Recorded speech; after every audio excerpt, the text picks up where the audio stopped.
Sinadya ni Pangulong Aquino ang crime scene sa Carino Grandstand kanina madaling araw kasama ang ilang opisyal ng PNP at si DILG Secretary Jesse Robredo. Ininspeksyon nila ang Hong Thai travel bus na pinangyarihan ng madugo at kagimbal-gimbal na hostage taking. Kasunod nito, ipinaabot ng Pangulo ang taus-pusong pakikiramay sa mga kaanak ng mga biktima ng trahedyang nag-iwan ng problema sa turismo ng bansa. Naglabas na kasi ng black travel warning laban sa bansa ang Chief Executive ng Hong Kong na si Donald Chang. Ipinahayag ng Pangulo ang pagkadismaya sa aksyon ng PNP.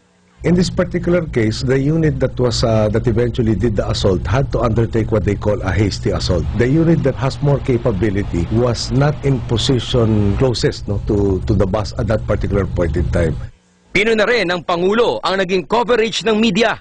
With the non-stop coverage of all the media outlets, we now understand that the hostage taker was viewing the TV and listening to the radio throughout the whole time. Yung actual movement of personnel to areas where they can effect a successful assault were severely hampered.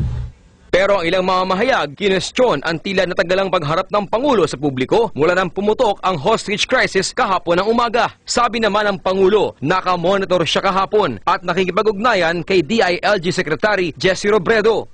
Hindi ko naman siguro kakailanganin pag i-publicize yung mga ginagawa po natin.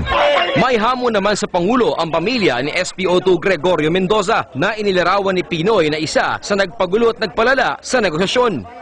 Sana ito pa rin yung sinabi niya na ang batas natin ay magiging parehas para sa tatay ko na wala namang ginawa. Sa huli, desidido si Pinoy na pag-ibayuhin pa ang training at maging makagamitan ng PNP pagdating sa pagharap sa hostage-taking situations.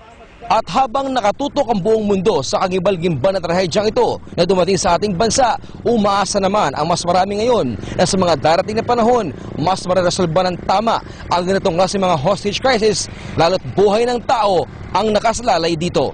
Dolan Castro, Patrol ng Pilipino.